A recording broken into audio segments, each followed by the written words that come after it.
Great. For those of you I don't know, my name is Chip Wilcox. I actually work with a company called Temasys Communications in Singapore. And this year we were lucky to be a global sponsor for TADHack. And I've been asked by Alan to talk a little bit about, some of the things that we've experienced in terms of trying to go to market with a technology platform as a service, and why marketing to developers is so bloody hard. So I think this is a theme that everyone will have experience with. You will all have, of course, I think, your own ideas, and maybe what I'm about to say will sound like motherhood and apple pie to many of you. But I had some fun putting this presentation together, and it's been a very hectic few weeks for me, and I'm sorry I couldn't be there in Lisbon with everybody, but I'm glad that I have a chance to connect, at least over video. So with that, let's dive in. And I want to talk a little bit about this from the perspective of Temasys and our experience over the last few years. So some of the things that I put in here are directly related to our own experience or my experience.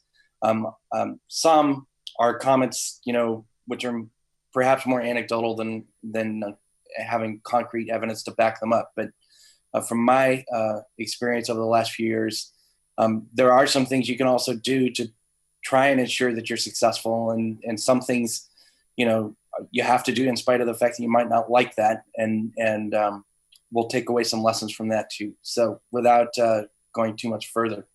So originally when Temasys got together and was founded, we were reselling another company's hardware and software for video conferencing. And when WEBRTC was announced as open sourced by Google, which many of us already know the whole history of, so it's not worth going into there, we decided to really focus on building a platform as a service that would help developers easily embed real-time communications in their apps.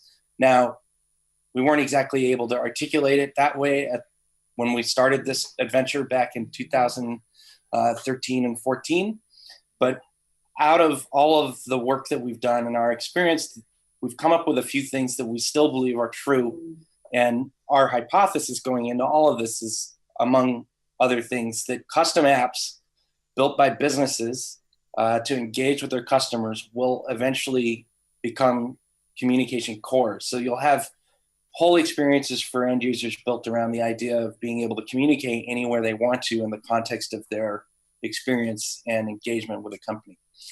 The second big thing we think is that a lot of developers will lack the energy or the ability to actually want to learn the technology that underlies all of this, to build this into those apps by themselves. So few developers will have the ability to build these apps. And I've already heard tonight from the Wazoo folks that they're thinking exactly the same thing. They want to make it super easy for developers to add communication features to applications. So this is really nothing new.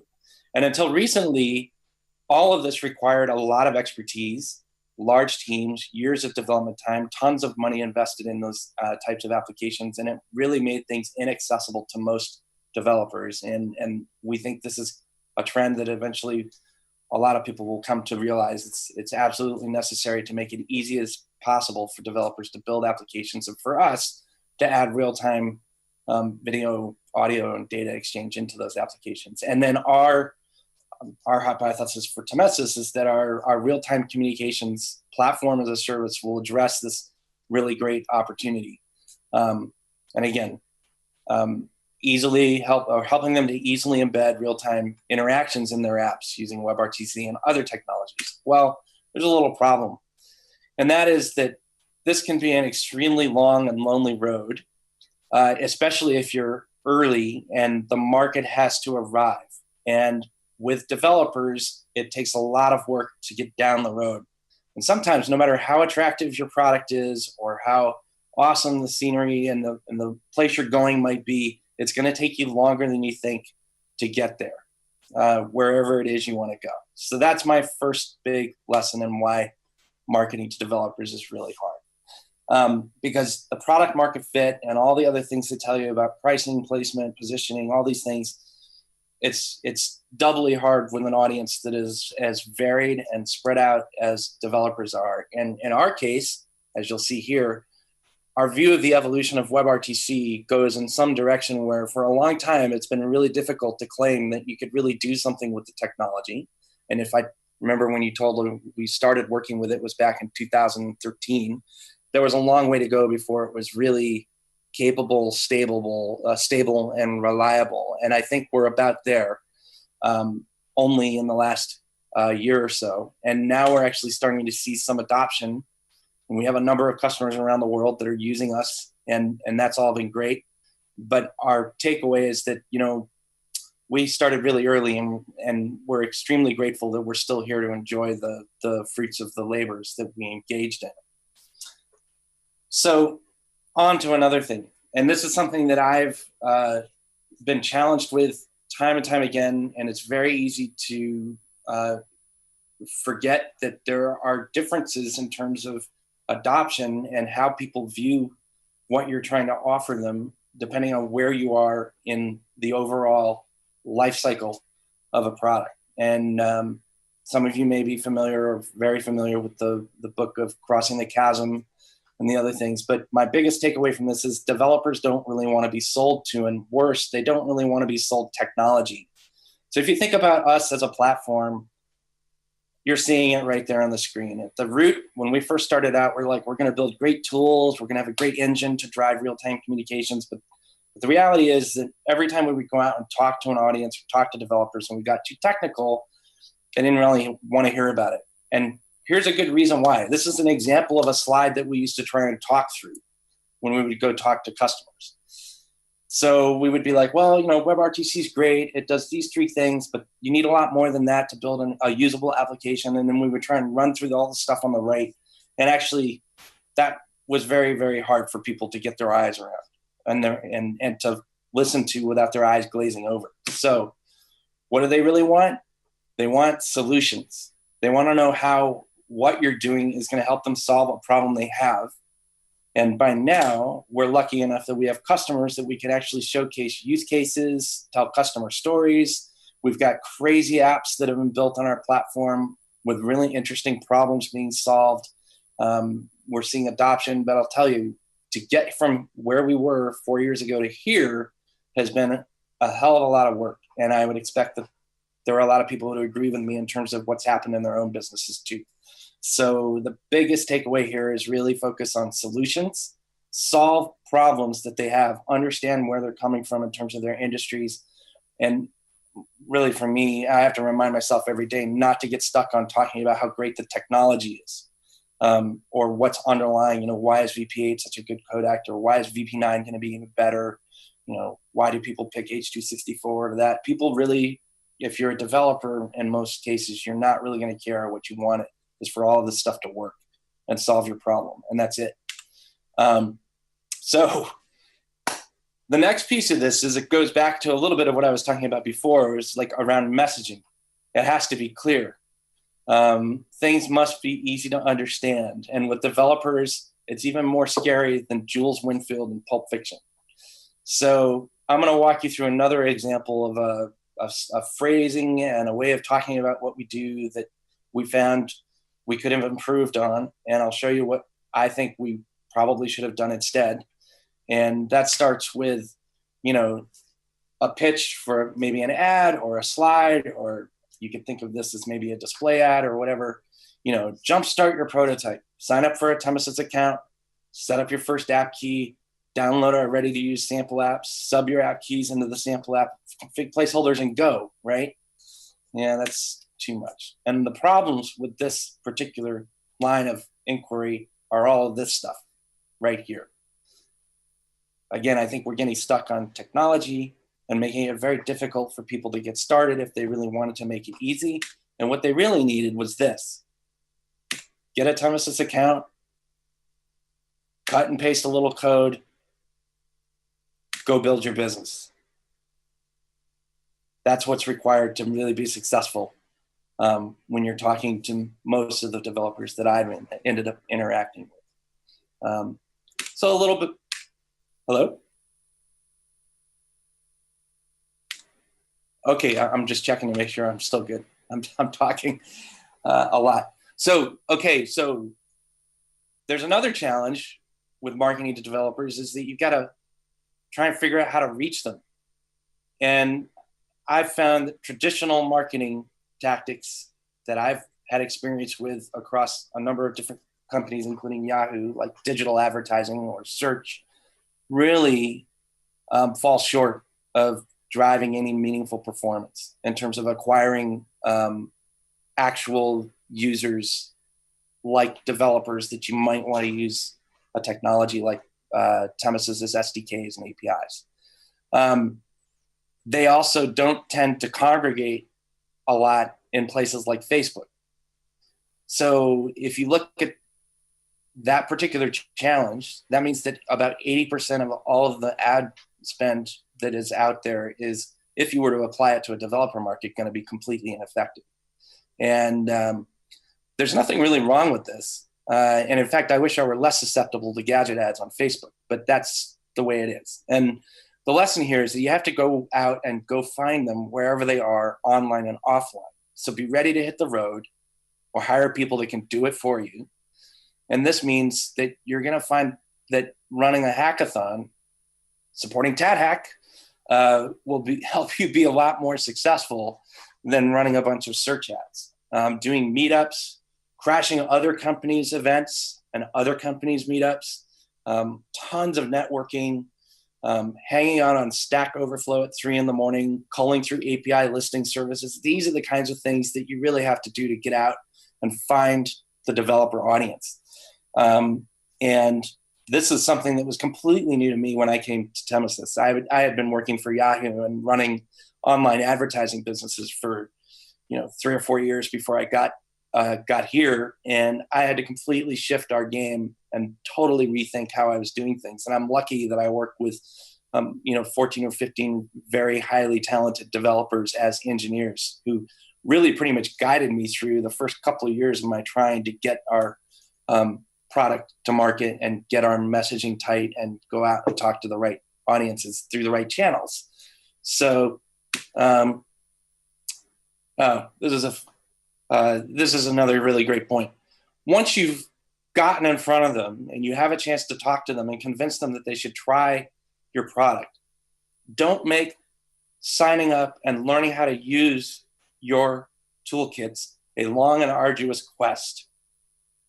Friction is your enemy, and it starts the minute someone visits your website or begins the onboarding process. And developers, unfortunately, are really not that patient. So I use Monty Python and the Holy Grail as this great example of an endless quest with all kinds of rotten twists and turns and hilarity. But at the end of the day, that's like the last thing you want for your developers. They should be able to pop onto your website, get what they need, learn what they have to do, and be off and running in no time. And so really focus on making the onboarding experience as seamless as possible, because that's the first place that they're going to start dropping out if they really can't get started very quickly. The next thing, I heard this in the previous presentation as well. The idea of sharing ideas on how to help your customers make money, they really absolutely have to have that in order for them to be comfortable using a service or a new product or a platform as a service. They're betting part of their business on you, especially if it's something like working with a real-time communications platform and they're building this into their applications as a core feature. You have to provide direction, support. Like I mentioned, the onboarding process has to be smooth, but you also have to help them understand how they might be able to monetize what they're doing. And in some cases, really, the idea of adding a new way to engage customers is new to them. And we find ourselves here at Temasys in the business of consulting to some of our customers and helping them consult to their clients as much as we're here just to provide tools like SDKs and APIs. So the second piece I'll talk about is more of an internal issue inside of a company like ours. The other stakeholders involved in our business also may not have the same understanding of how things work when marketing to developers. So they also have to understand that this is a different kind of business model. It's not a shipping and logistics business. It's not an e-commerce business. It's as a platform, you're providing a service. And a lot of times I've heard, oh, well, developers are just cheap. They don't want to pay for anything. They don't even want to sign up for a basic account, but that's absolutely not true. And Amazon Web Services is a great example of why, right? Amazon, their whole premise is you can start for almost free or close to free. And if you scale, that's when you pay. So my biggest takeaway from all of this is, you have to give people a chance to get to know you, whether it's through a free trial or, giving them discounts or other incentives to try your services.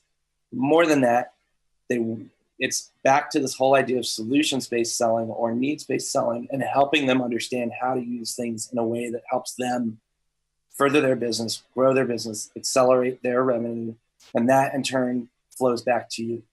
It's sort of a weird trickle-down theory, but actually it's one that works. So when I have to have a conversation with a board member or with an investor about why our business model has a long cycle to generate cash, it's more about it takes time for people to get to know this type of business, and we're in the business of helping them make money so we make money. And there's a whole lot of other things you could say around this, but that's the key thing, that everybody has to win in these relationships. Last, or not last, but next, you have to be realistic and honest about what your services and what your product can actually do. So on the left-hand side, there's this idea of like, hey, our platform's awesome. It's so great and makes it super easy to connect people peer-to-peer or get people connected and help you interact, or you can go from live chat to an audio call to a video call in no time with 20 lines of code. That's all great, but at the end of the day, it really has to work. And early on, I was having some interesting discussions with our salespeople about helping them grasp, the idea of needs-based selling and not overselling features. Or frankly, if I said the product was in beta, it's in beta. If I say I've got it working in that lab, it doesn't mean that it's actually ready to go to market, even if a customer wants it. So we have to be honest with them. And developers, really, they're going to leave quickly if your solutions don't work as advertised. And they will avoid investing any further time in helping you fix bugs or solve the problems that you may have meeting their needs if you're not upfront with them about the risks or where they're likely to run into obstacles. So I'd say, and it gets even worse if you're in a market where there are lots of serious competitors, which is, I think, a no-brainer. But sometimes I think, people that I talk to forget that a little bit too. Always be on call. Developers expect you to be there for them 24 hours a day, whether or not they're actually paying you for your product. And this makes the life of our customer success team sometimes a bit of a nightmare. This happens everywhere, I think, and some companies are better at managing their customers' expectations than others. In our case, we have to provide support options for everyone that's using us, even if they're not a big, major account. And sometimes it doesn't matter what the CEO says to the customer success team. If there's someone that calls in at 1 a.m. and somebody's awake, we've got to be there to help them. And the other thing is, you may think that someone signed up for your services using their personal email account and that they're just a small developer in the middle of nowhere. And it might seem like that when they first get going, but then all of a sudden they go back to work the next day. They talk to the CTO of their company. They go, I really love this, this service provider or this set of SDKs. And overnight they can turn into like a huge successful account. So you have to kind of learn how to be a superhero for everyone, even though you may not always have all the resources and all the time and the ability to, think you can do that. You have to really behave like one. Next, I like to say you need to be like Daenerys Targaryen. You're going to face incredible, really almost unbelievable challenges through your entire journey trying to acquire and market to developers. But you need to build a massive, if you can, passionate following of people who are so loyal that they'll do anything to help you and eventually end up evangelizing your product for you. This is probably the hardest thing to do. And there are some companies that have been extremely successful and some people that have been extremely successful at this over the last few years, and especially in the platform business. I would say a company that went IPO last year starts with T, ends with O. That would be a great example for people to follow if you want to know what a successful developer community building effort looks like. Atlassian is another great example of a company which is, they earn tons of money for people buying and using their services. And yet there's a huge community rallying around all of those things too. In Temasys' case, I would say we've been very successful with our WEBRTC plugin and the community that's built around that. And we're still working really hard on building a community around our platform. But the plugin is something that a lot of people really needed when it came out. And there was automatically buy-in from the community who wanted to help us support and build and improve that offering every step of the way. So this is a really critical key to success as well, but it's also very challenging. And there's Denarius in the middle. And my last piece of takeaways from all of this is that it's really all a big balancing act. You can look at any one of these different things and go, I could spend 100% of my day on that. But when it comes down to it, you got to figure out what's working at a given point in time, where you need to put more resources or effort into things. And that is also really difficult because if you're just starting out like we were, 3 or 4 years ago, we had no clue. A lot of people were doubting whether or not WebRTC was going to be a viable technology to begin with. I think we helped prove that was not the right way to think about it. And today I think it's a much more stable and really a huge opportunity and solution that a lot of companies are looking at using. And throughout the last 3 or 4 years, we've really had to kind of run around and put our resources wherever we happen to need to put them on any given day, any given hour. And it really comes down to being able to juggle that and juggle the priorities and be able to balance everything effectively. So again, I was asked to talk about why marketing to developers is so hard. This is another aspect of it. So, and that's really where I would like to leave it off tonight, or today during your lunchtime. I'm going to take leave or hand it over. If people have questions they'd like to ask me, that's fine. Otherwise, I'll make sure my contact information is there for Alan to distribute with his team. And I want to thank you all again for letting me take a few minutes of your time today. Excellent. Thank you so much, Chip. That was an excellent presentation. And that really is just the tip of the iceberg in terms of you can't market to developers. But in terms of building that community, there are a whole host of subtleties, especially as we're seeing it's not so US-centric anymore. People are focusing on many other countries around the world. And some of the worst things you could possibly do is bring in an evangelist that behaves like they're from the Bay Area bullshit machine.